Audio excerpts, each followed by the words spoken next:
All right, we are live on another edition of the Edlow podcast. Subscribe, subscribe, subscribe. This is another exciting one for me. It's I think this is the first time I've had a baseball player, and quite a baseball player we have. We have Lenny Dykstra, three-time All-Star, World Series champion with the 1986 Mets. Lenny, thanks for coming on the podcast. Well, I didn't know I'm the first player. That's awesome. Thank you so much. Yeah. Well, I've had a lot of different people. It's funny. I've had like a lot of pro wrestlers. I've had some MMA guys, actors, lots of scholars, and this is the first ball player that I've had, and so I'm excited about that. Thank you. So tell me, what are the things that I find really interesting about people who've been successful, particularly in sports, is I feel like you have to have a certain kind of mindset to be able to be professional, a professional athlete. And so few people get to the big leagues in baseball, and even fewer get to taste a world championship, World Series ring, be an all-star. Is there something that you find to be kind of a habit or a trait amongst your peers that you have that maybe some others don't? So I can already tell you're a smart man, because that's a great question and a great way to open up, because what you're talking about, a lot of people don't know about. And so many players, if you think about it, there are so many players in the minor leagues that I played with that are just as good or better than players that played in the big leagues. But you have the little things that get them to the big leagues, And so, what I had, I was the guy that my life, I had one way, to get out of the middle, and my gift was baseball. Okay. So I had one friend growing up, and the reason I had one friend is I play catch with. Okay. So Okay. I never went to a dance. I never went to a party. I never had a drink. Baseball was my way out of the middle, and people always made fun of me and stuff. But after I made it to the big leagues, they didn't make so much fun of me, But the thing is again, it's a unique situation playing baseball, because if you think about it, if you can figure out how to fail 70% of the time, you're going to be the best player in the league. It's kind of crazy, right? Yeah. So if you think about it, like, if I can just figure out how to fail 7 out of 10 times, I'm going to be the best player in the league. Yeah. And by the way, but it's hard to fail 7 out of 10 times, because everybody's the best player. You know what I mean? See, so what happens is, when you I came from California, then we go to spring training, then there's players from New York, and then there's players from China, and there's players from Venezuela, and there's players from all over the world, There's 30 teams, okay? So if you're a center fielder, there's only 30 jobs. Right. And so remember, you not only have to take a guy's job. It's hard enough to get there. When you get there, you don't want to just leave. You want to stay, right? Right. So making it to the big leagues, like, for people, like the public, so they understand, it's one of the hardest things there is to do. Because if you think about all the little leagues in just the United States, think about all the players. Yeah.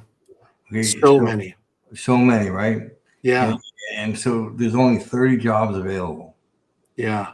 Man. Yeah. Did you know early on that you had what it took to get there?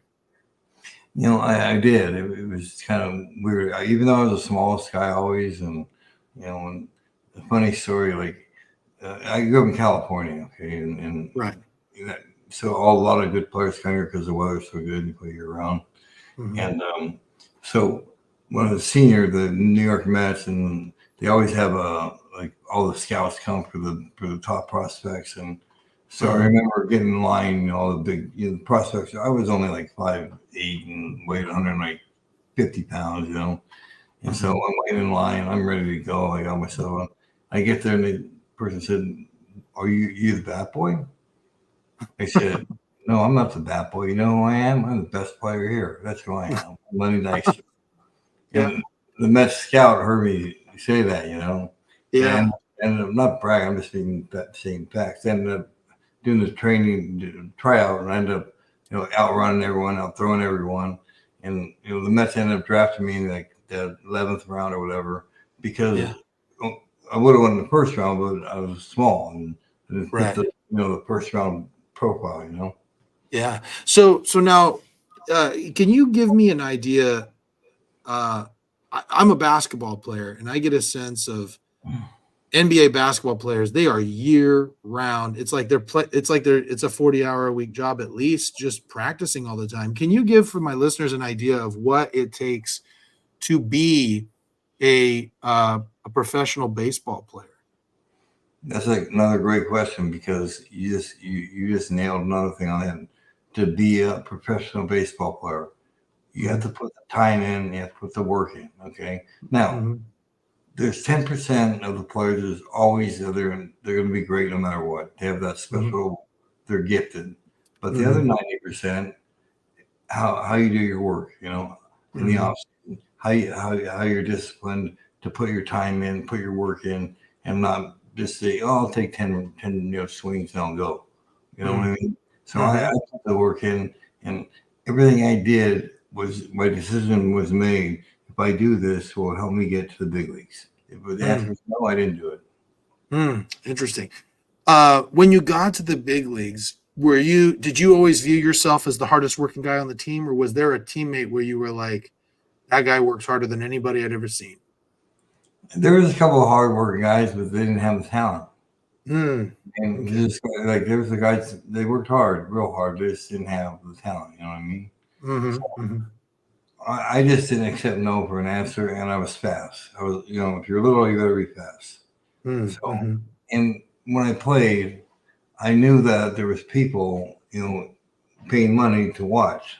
So I put on a kind of a show, Sure. I mean, I wouldn't vote as the most hated player in the league 5 years in a row for nothing. Right. My teammates love me, okay? But I used to tell my teammates, look, we're playing for real money, okay? And I see you talking to them, the other team, we're fighting, okay? I said, we're going to their house, we're taking their money, and we're going to do their women, okay?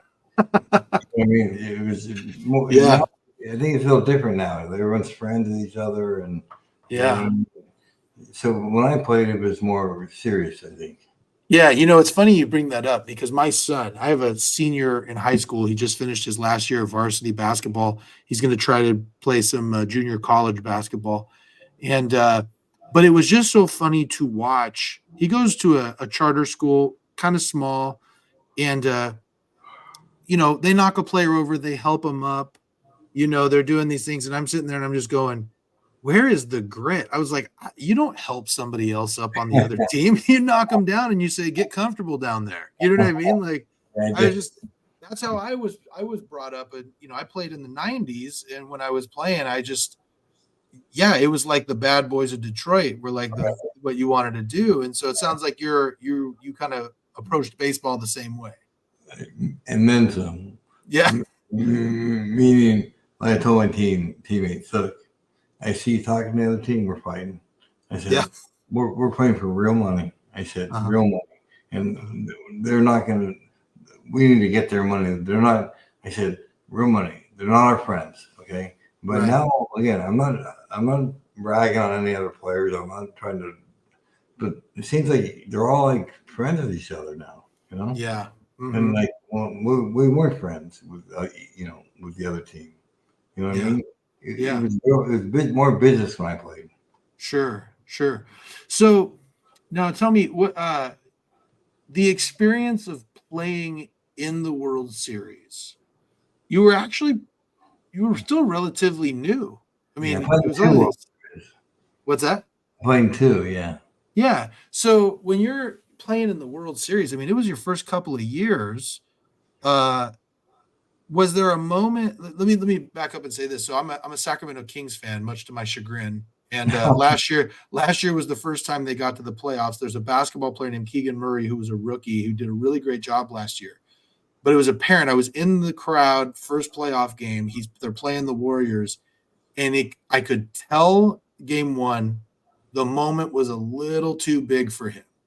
Right? Like he adjusted by the end. They went 7 games, and by the end, he had adjusted and improved.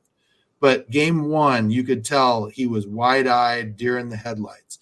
for you, when you got to the series, was it kind of like this is a big moment, or were you just still raring to go? Pull my numbers, man. Have one of your people pull my numbers up. Yeah. Yeah, I was again. I'm not bragging. I'm just telling you facts. Yeah, So sure. so you have for postseason you have one guy named Babe Ruth. Mm-hmm. You have another guy named who's the guy who hit all them home runs? The big chubby guy. Um, Barry Bonds? no, the most famous guy ever, How you mean Babe Ruth? Is what you just said. Babe Yeah. Ruth. Yeah. Okay. And then the one who died of um, with the same team that Lou Gehrig? and then me. Wow. Yeah. Okay, for playoffs. But I was a big game player. You know what I mean. I wanted to be up when it mattered. And Yeah. yeah, so I had some. I was very fortunate. I played in the two best sports cities I consider in the country, and that's New York and Philadelphia.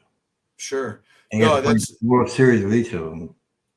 going to Philly after playing in New York. That had to have been a wild experience. Yeah. So in New York they throw coins at you, in Philly they throw batteries at you. Yeah. Well, that's funny. Is it because I'm actually going to Philadelphia. I'm a big wrestling guy, and we're gonna taking my boys to see WrestleMania in Philadelphia. And I've actually been to a couple of sporting events in Philadelphia. And here in California, it is a completely different experience being in Philadelphia for sports. They are rabid. Right, man. That's why I love it. Now, a lot of people, like you said, they can't handle that. A lot of players, Uh-huh. it's too much for them, you know. Sure. But I love it, Max. You know why? Look, not bragging. I'm just telling you the way it was. I said to myself, look, I got to be out there 3 hours. These people pay a lot of money. They work hard. They pay a lot of money. I got to give them their money's worth. So what I used to do when I was done, when the game would end, I'd go to my locker, I'd sit in my chair, and I'd say to myself, well, I have paid money to watch me play. Okay? And that's how I judge myself. And sorry the way I'm speaking, I had my health, I had a stroke, Oh, yeah, yeah. I got to the hospital 2 days ago. Oh, wow. Like Man, you just had a stroke. yeah, I made him get me out for your show. I'm not saying in this hospital to have a show. No, I really got 2 days ago. Wow. Well, I appreciate you being willing to do this given the situation. So how are you doing now? I'm doing okay. Yeah, I just it was quite an experience, And what's so crazy is my good friend and very close friend, Daryl Strawberry. He just had a heart attack. Oh, wow. Yeah, Yeah. 2 days ago. So Wow. it's life's short, and we're older, and I guess when you're going 100 miles an hour and doing things you don't think about it until something happens. Yeah. So so yeah, I got out of the hospital 2 days ago, but I'm speaking. I think I'm speaking okay. And Yeah, I can hear you. Yeah. Yeah, no, absolutely. Let's shift gears then a little bit on that. That's something I want to ask you about. I've thought about this a lot. So I'm imagining a situation like that kind of puts things into perspective for you a little bit. As that's happened and as you're recovering, probably thinking about what's most important in your life, and what are maybe even some regrets that you have. What are some of the things you've thought about since having a stroke? that's a great point. It takes something like that for you to think about that. Because Yeah. when you're playing great and you're healthy and you're making money and like sometimes you think you're king of the world, and then you have something like what happened to me, and you realize like, wow, and so you get some humility. You know what I mean? Yeah. Yeah. And you realize how you become grateful for having like what I have. Opposed to always Yeah. want more, more, more, more. Sure. That's something that's interesting. Yesterday, I'm an attorney, and I was asked to go to UC Davis Law School and talk to some of the first year law students about what to expect as a lawyer and things like that. And I remember telling them, you know, the beginning of my career, I thought a lot about, well, I want to have all the money and I want to have the nice house and the nice cars and like all this stuff. And I got all of that. And then I realized none of that stuff really fulfilled me as much as good experiences with people I love. That's so true. Yeah. So So I had all that stuff too, and I was like, okay, throw it on the rest. yeah, yeah. So tell me, like the experience of winning a World Series. Can you describe what that's like? It's hard to describe because when you're doing it, when it's happening, I was young. You see I broke in with New York with the Mets, okay, Uh-huh. and in fact, you know what's crazy? The one that what just happened like right before we did our show. Do you remember third baseman for the Mets, Keith Hernandez? I remember the name. Yeah. Hernandez. He called Uh-huh. me. He Really? was he's the only player that I looked up to that I like when he said jump, I said how high. Uh, And I hadn't talked to him in 15 years. And yeah. he called me on the phone and I just couldn't believe it. It was so cool. Yeah. Yeah. Yeah. It was so cool because I idolized him when I played. We were teammates, He batted Yeah. third first, but and he's the announcer for the Mets now. So Yeah. it was really cool, man. It was really cool. That's so awesome. It's funny. I still live in the town where I played high school basketball, and I sometimes see my old teammates around, and there's just a common bond with the team. We went pretty far.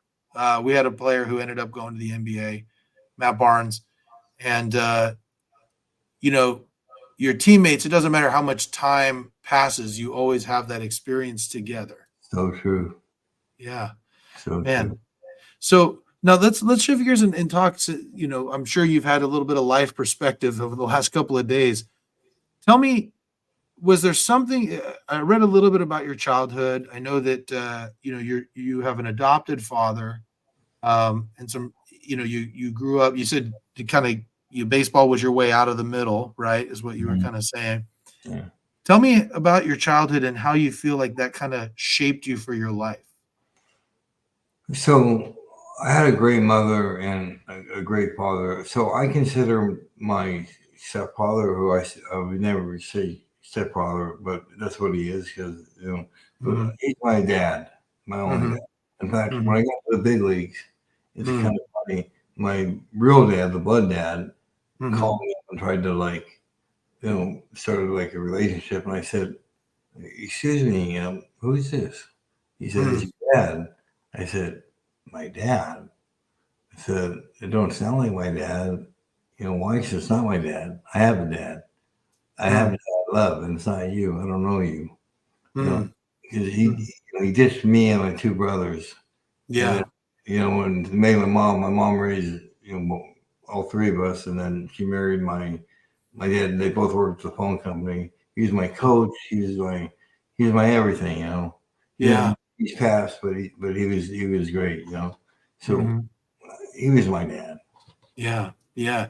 Now, um, tell me what that means to you. There's not a lot of stepfathers out there that can really fill that role that way. You're Tell right. me, tell me how that informed, um, kind of informed your life.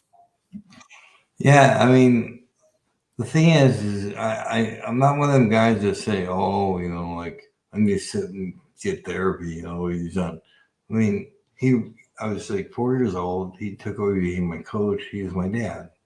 It Yeah. doesn't matter if he wasn't the blood. He was my dad. You know what I mean? Sure. And Sure. he only spanked me one time. And he spanked me because he worked hard. Him and my mom worked with the phone company. They didn't have much Sure. money. My dad saved the money to have this old Porsche, and he kept Uh-huh. it in his garage. It was like immaculate. So me Uh-huh. and my brothers used to play catch. I don't have a cannon. I had a big, strong arm. So we were playing Uh-huh. catch, and I threw a rocket and went right by my brother, hit the back of that Porsche, man. Ooh. And he used to walk in from work and go in the back to the garage, and you could see like a bulb. And I said, "Oh no." So he walked in, he saw it. He called me, and spanking, the first spanking. So he gave me a spanking, and I said, "Hey, Dad, are you done yet?" It was so funny, Yeah.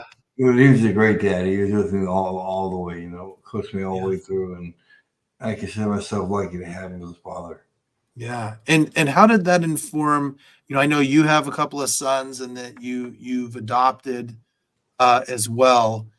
How does that inform your parenting? A lot, my kids, I was lucky. I had good kids, and they're doing well. Both of them. One moved to Texas, and the other one lives here in Southern California. So Hmm. they're good. They're good kids, they like their mother. Yeah. Let them. Yeah, man. So now tell me, can you give us an idea? There's been, obviously over the course of, especially since the 90s and early 2000s, there's been some, books written about the life of a baseball player. Sounds like it's kind of a party lifestyle. Can you give us an idea of in the 80s and 90s when you were playing, what the lifestyle of a baseball player was like? Yeah, well, okay, that's a great point. Okay, so there's 25 players on a team. Okay, and there's Hmm. about 6 or 7 of them that like to have fun, on and off the field. Hmm. But Hmm. see, I figured out how to do it. See, Hmm. play half your games on the road and half at home. So Hmm. when you're at home, okay, that's when you got to recharge. Mhm. By the way, I'm not recommending all younger players to follow my lead. But see, you got to recharge your battery. So I never went out when I was at home. On the Uh-huh. road, I was like, I never stayed at a team hotel. Mm. So I had my boys set up the Ritz Carlton, whatever. And Uh-huh. so I lived it. But you know what? Why I could do that? Because I What? performed. I Yeah. performed. I got it done Right. on the field. Because if you Yeah. don't get it done on the field, then they're going to start saying, "Oh, so you're saying not staying at the hotel, huh?" But because you got done on the field, Sure. it's kind of funny to them. That's Yeah. how life works. It's about success. Right. Do you think though, how do you manage that lifestyle and also perform at the level that you performed? I got to imagine not a lot of people can do that. Yeah, and this is things that I'm just going to be honest, and not that I'm proud of, but it's reality. Um, and, and pills, Mm. a Mhm. lot of players, a lot of people. When I played, everybody took pills. Mm. I Mhm. mean, you know what I mean? Yeah. You're playing every day, okay, 6 months straight. And Mhm. again, they're not doing it now. They're all being Mhm. tested, Mhm. but the players are much bigger and much stronger now. I was a little Yeah. guy, you know, Yeah. but I'm not proud of that. But it wasn't like we took like heavy, don't get me wrong, wasn't crazy stuff, but it Sure. was something to help you get to the next day. You know what I mean? Right. Does that, you know, tell me more about I'm not like proud. why was it? Hold on one second. I'm getting a bunch of email things here. Um, um, you know, what is it about the lifestyle? Is it just the grind of playing every day and trying to play through injuries that kind of does that? Yeah, you're a smart guy. That, Yeah. that's right. Because remember, Yeah. you have to be on the field every time, or anytime you're not on the field. You take a chance of somebody taking your job because Mm. you take a chance of somebody getting on the field and having a great, time, great game or Mm. whatever. And they say, "Wow, this guy can play." So then play another Right. game. You Mm. know what I mean? So you don't ever want to have somebody, you know, put in a position to take your job. Yeah, well, and isn't that kind of how you kind of got pulled up because center fielder got injured, right? And so you were pulled up Yeah, to replace him. yeah, Mookie Wilson, yeah. Yeah, yeah. How did he And feel about that? me and him actually became very close friends. It's Mm. kind of weird. Usually, players competing for a job don't, but Hmm. we did. That team is a special team. We had a very, like I said, before we did our show, like 20 minutes before, I couldn't Hmm. believe I got that phone call I told you about. Sure. Yeah, man. So now, was there a part? Obviously, your time at the Mets and your time in Philadelphia uh, were, the Mets. I got to imagine were the best time because you won a World Series. But Not really, not really. yeah, but They're was great but time. They're both great times just because the Mets. I was young and I just followed like Hernandez and these guys at Strawberry, who I'm very close with, sure, and my prayers are with him. I hope he's making a recovery. He just had cancer, and right, not cancer. He's had a heart problem. But sure, so I was a young guy, but then when I went to the Phillies, I was the leader. yeah, Okay. So we went to the World Series with both teams, one with the Mets and went to the World Series and lost to the Phillies. yeah, man. So was there ever a time in your career that you kind of felt um, was not ideal that you didn't like? Yeah, yeah. I mean, no, I'm not gonna lie. There was times when I, I was probably doing too much, and because and this is a good thing to talk about. See, guaranteed contracts, okay, like anything else. Mhm, Like when you have a guaranteed contract, it's a lot easier to stay out till 3 in opposed mhm, to 1 if you're on a contract year, okay, mhm, you're mhm, gonna go home at 1 o'clock and get your rest. mhm. When you have a guaranteed contract, it's a little easier to hang out till 3 because you didn't pay the same amount. You know what I mean? Yeah, no matter how you perform, right? Yeah, so like on when I was contract here, guys would be out. Hey, you want to see I hang out? No, I'm going home. I'm getting my rest. Mhm. You, Yeah. you, you know what I mean? Yeah, I do. It's funny. So, a movie that came out in the '80s that I love was the movie Major League, and there's a pitcher, there, an older pitcher who had just like all of these things that he was doing to kind of get a little bit of an edge. Did you see were players doing things to try to get an edge like that all the time? It really were. Yeah. I'm, and I'm one of them. Yeah. Like, what are some things that you would always try to do to get an edge? I mean, it got to the point, man, where I'm not kidding you. Like if I didn't get a hit, I would change my batting gloves, and it's my batting gloves fault. This and that, Uh-huh. because it becomes so mental because you play every day. Think about Sure. you're every day, 162 games, and I was an everyday player. You know what I mean? Yeah. So Yeah. it's different than pitchers. So anybody, parents out there with kids that making pitchers, they only have to play 15 games a year. Right. Right. You need them. You need Yeah. them, Yeah. They get paid very well for those 15 and they games. don't have to hit the hardest part. Right. They don't have Yeah. to finish the game. Yeah. So So, without them, you can't win. right. One of the things that they talk about in baseball, something that uh, is, there was the steroid era. Um, and we had guys like Jose Canseco that made some salacious claims about the way everybody was doing them, everybody was partying, all of these things. Was that your experience as well? Was it just a point where everybody felt like they had to do these things to get an edge? That's a great question. And Conseco, he wasn't always right, but he was pretty on point when he talked about that. Hmm. Because think about it. Once that became available and it went illegal for a long, it went until I think 2007 until they made it illegal. Mhm. But so here's what you're doing. You're sitting in your clubhouse, okay? You're in your locker room and you're getting dressed, and you got the guy next to you who's all buffed out, strong, got his bad looks to you, okay? And you have nothing, okay?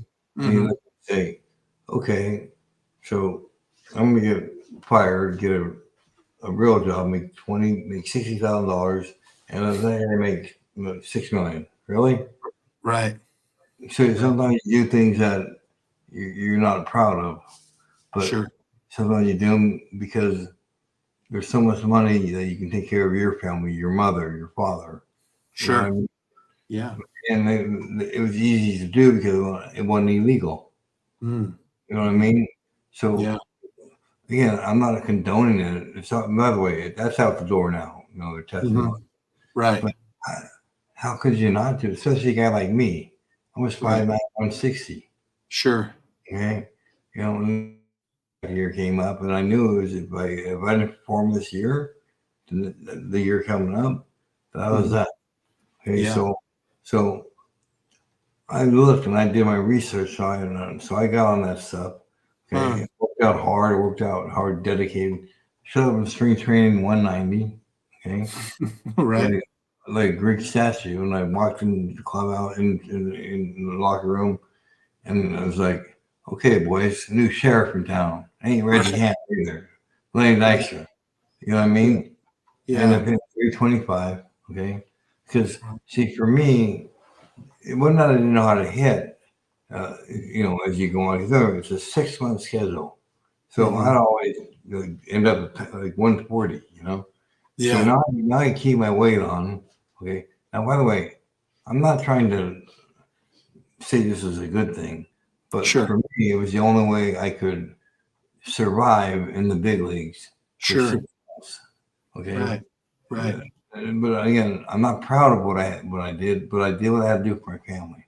Right. Right. Okay. It's hard too, I don't think that people understand also coming from I did some professional wrestling and in the 80s, 90s and 2000s, everybody was doing that stuff. Yeah. And a little bit different because it's a performance art. It's not as competitive, but at the same time, it's hard when, like you said, you're looking around and everybody's jacked to shreds and you're like, okay, in order to survive, clearly this is what you have to do and everybody's doing it, It's not, it's not ideal.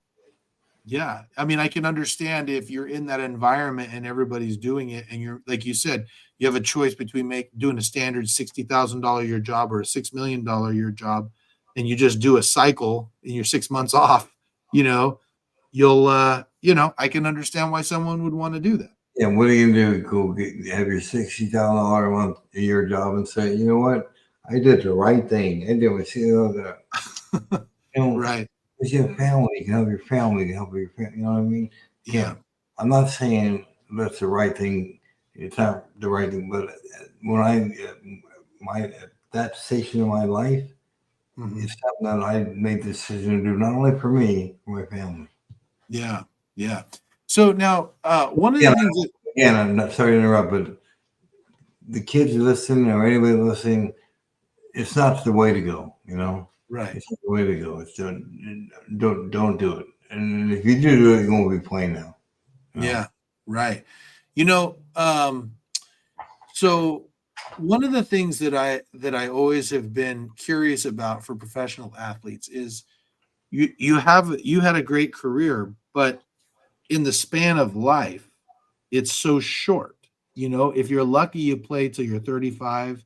Now, LeBron James is like an anomaly. He's almost 40 and still, performing at a high level. But Yeah. was there when you finally gave up and retired from the game, did you feel a little lost at first? Yeah. It's funny you said that. See, I was a stat guy. I mean, I knew all the numbers and all the things.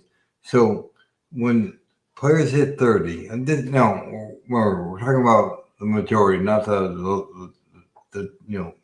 10 players out of all. We're talking about the majority. When you hit 30, you're going to go down. Okay. Right. Okay. Mhm. This is the way it is. So, Sure. very short career. Okay. Uh-huh. So, and then they have injuries and this and that. And I mean, you think about it, people don't know that. I remember when I went to my first spring training, and they do all the whole organization stretches together. And I Mhm. got my front row, I was in the front row and doing my stretching. And I turned, we did a stretch on my back. I turned, and I looked. I must have saw it look like 1,000 players back there. Right. I said, "Oh my God!" And Mhm. there's only one center fielder that can make it out of all them guys. Uh-huh. You know, Yeah. it's so people don't understand or realize how hard it is. Not trying to make it to the big leagues. Sure. Because there's only 30 jobs available. And remember, the guy that gets there, he don't want to leave. Right. Not only do you have to get there, you have to take his job. Right. Man. So when you wrap up and your baseball career is over, you know, did you have a hard time filling your time? So that's a great question, a great point, or a great topic right there. I didn't. I really got involved in business. I was very, very successful. I started 6 car washes. Mm, My family worked for me, all that stuff. But what killed me was, if you remember, 2008, hmm when the whole world came to an end. Oh You know, yeah, financial crisis. Yeah. kill me. My two Mm, biggest partners were okay. Who was the biggest insurance company went out of business? Washington Mutual. right. That, that was my bank. Okay, Mm, and then the other bank, the biggest bank was they're in business now, but the biggest bank was who? Which bank? I can't remember. The biggest bank in the world. Uh, I don't want to say their name but so my two biggest partners went bankrupt. mm, Yeah, hmm so it was a tough time, and again, I still had money, but I'm the kind of guy that looks at that and says, you know what, that happened. I can't do nothing about it. I can learn from it, and I can go forward. Yeah. What are some of the things you learned from that? Well, I learned that you're not, you don't know all, you don't have all the answers, right? I learned hmm that there's always somebody smarter than you, Mm, and you hmm know what, that person, you want to find that person. See, Yeah. Uh, See, opposed to, oh, I know it all, I can do it. I have it when we have money and so I learned some humility, yeah. you know, walking instead of running after everything. Sure. Sure. Going back to that, that's a good point. I want to go back to your baseball career. Um, were you the type of guy that when you saw a great player that you wanted to play against them or that you wanted to emulate them or were you kind of a guy who always wanted to be just kind of, let me put it this way. I find that the way you get better at sports is by playing against people who are better than you and learning from that, right? Did you kind of have that mentality yourself as well? Absolutely. Yeah. Absolutely. Just like so in sports, I was always, that was my world. I was always one of the best players. But if there was a player that was better, there's always something better. Mm-hmm, hmm I'm trying to learn from him. Yeah. I wouldn't look at him like a lot of players look at him and say, "Hey, he's a dick." Not me. Not me. I want to learn from him. You know what I mean? Uh-huh. I Uh-huh. want to see why is he better? What's he doing? You know what I mean? Uh-huh. Yeah. Who I always who try was to, who was the who was the player that you learned the most from? I'll tell you, it's kind of, I don't mean to be kind of sound bad, but so the best player to ever play baseball is Barry Bonds. Mm. The biggest dick to ever play baseball is Barry Bonds. As a Giants fan, I appreciate that. But what I'm trying to say is, but forget about off the field, whatever that's, but on the field, Mhm. I mean, never.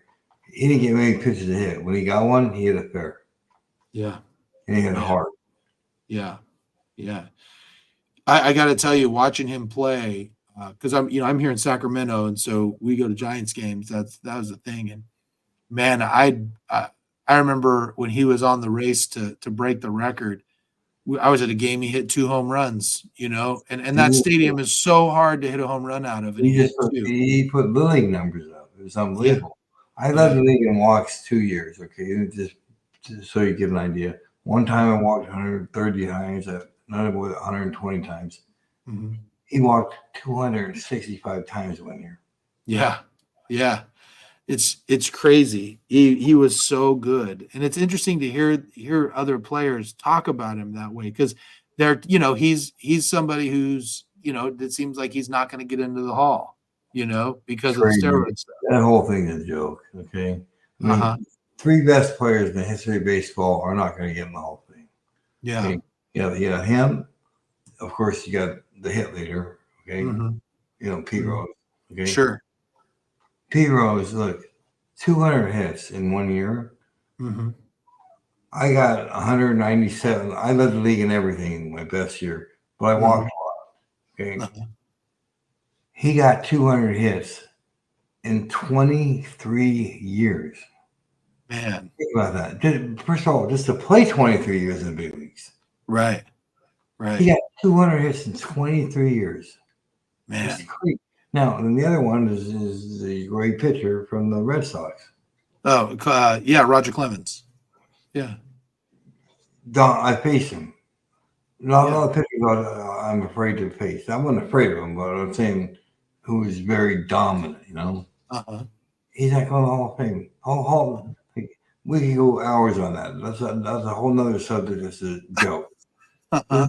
Out of the three best players in baseball, not go to no. Have a Hall of Fame for good guys. You know what I mean? Right. Uh-huh. It's for baseball. I thought. You know what I mean? Right. Right. I get upset. Even when Yeah. I just had they said I had a stroke.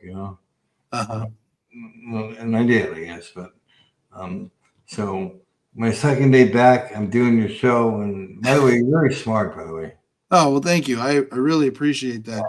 This has been great. Going back on that you mentioned pitchers. Who were some of the pitchers that you really felt were challenging in your career to get off of? I'll tell you, it's challenging. Okay, so when I made the All-Star team in '95, okay, I went up against the left-hander who was 6'11", 6'10". You know what I'm talking about, right? He played pitch for the what's his name? The huge left-hander. You're talking about Randy Johnson? Yeah, Randy Johnson? Yeah. Dude, I'm left-handed too. He's left-handed. I was hitting like this. Okay, it was like as soon as he threw it, you had to swing. Yeah. 6, 8, 9, and he threw like 100 miles an hour. It was yeah, he was, but he became a great pitcher because he got it control. Sure, man. Yeah. So you played in, a really, really just impressive time. That was such a great time. I was a Giants fan, so I loved Will Clark and Kevin Mitchell, Matt Williams, Robbie Thompson, those guys. Did you ever get a chance to really play against the Giants? I did. Yeah, every a lot. Yeah. Yeah. And what did you think of those guys? What did you think about that ball club back in like 88, 89? I like them. I like all the guys just named were good players. They played hard, and it was so weird playing there though. The weather. Yeah. Yeah. I don't know what it was like watching a game there, but it's freezing in Candlestick back then. It was freezing. Yeah, man, it was so weird, but something unique and cool about their park now is awesome. Yeah. Oh, it's beautiful. Beautiful. It's one of my favorite places in the world. I actually had an opportunity. I took my boys back to Chicago. And we went to Wrigley Field, which was a pretty cool experience for me. Hit the first home run there. What's that? The first 9 home run there. Oh yeah, nice. The first 9 home run there. Nice. Well, but there's something about being in San Francisco on a night game on the Bay like that and being in that stadium that is just so cool. It's just such a nice place. It's hard though, because like I said, other than Barry Bonds, it's hard to hit a home run out of there just because of the wind. It's hard to very tricky, man. Yeah. Very tricky. Yeah. And then you get cold too, by the way. Yeah. It's crazy. So now the next few minutes we're coming out of time, and I really appreciate your time, especially considering what you just recently gone through. But I want to ask you a couple of questions that I ask everybody. The first one is what would you consider to be your biggest success in life? Okay, now that's a question that you're talking about sports. I'm just in anything, whatever you think would be what you chalk up your biggest success? Yeah. Being honest, okay, I'm being honest. I was a very good father for my kids, but I wasn't a great father. I could have been better, because not making excuses, not trying to blame, but the game playing baseball is a very difficult lifestyle, when you're gone on the road, but two kids they turned out to be great. It was a great, mother, and she's so I'm close to both of them. But as far as it's weird, man. I'm gonna be honest with you. Since I had this, I'm talking pretty good for this having this, aren't I? What's that? I'm talking pretty good for just having this. Oh yeah, I would say yes. 2 days ago, I was in the hospital. I just got out. I told him, "Get me out! I got to do this guy's show. Get me out." But on the way out, it was like I realized life isn't always about being at the best place or being at the best restaurant or needing the most expensive thing. Life's about, okay, this is all right. This ain't so bad. You know what I mean? Yeah. Yeah. No, I do. Now, looking at success, I know that there's probably some things, maybe some regrets. What would you say was your biggest failure in life, and what did you learn from it? That's great. That's a great question. My biggest failure in life is my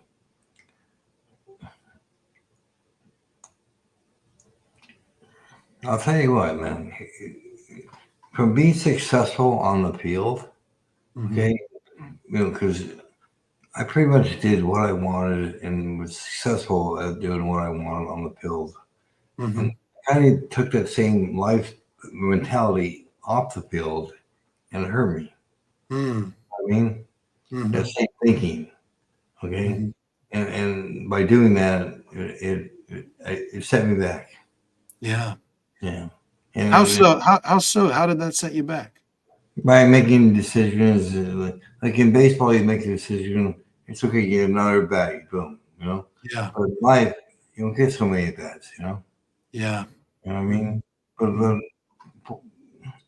fortunately, the relationship with the kid is great, Yeah. And that's important. And other than that, people think they think I'm a crazy man. They don't know me. But it's funny we're doing this. You're the first. Obviously, I just got out 2 days ago. But I'm very impressed with your the show interview you did. You're very smart. And it was a really well done interview. Oh, well, thank you. I appreciate that. I enjoyed the show. Yeah. Yeah. Well, I enjoyed having you. So, Mr. Dykstra, we'll wrap this up now. But is there anything that you feel that my listeners, if there's one thing that you could tell them that you would want them to know, what would it be? And you know what? This is what I learned, that pain is temporary, but if you quit, that lasts forever. That is great advice. I actually really appreciate that. I love interviewing competitive athletes because you're a different breed and you're successful. And I think if people took some of the things that you used, maybe not all of them, but take some of the mindset that you had, they'd be successful in anything. Thank you so much, man. I really appreciate it. I appreciate you. Well, for my listeners, it's been Lenny Dykstra. I really appreciate, considering that you just got out of the hospital, just had a stroke. The fact that you came on my podcast means the world to me.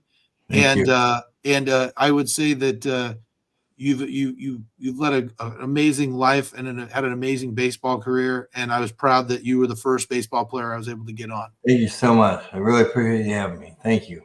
All right. We'll see you.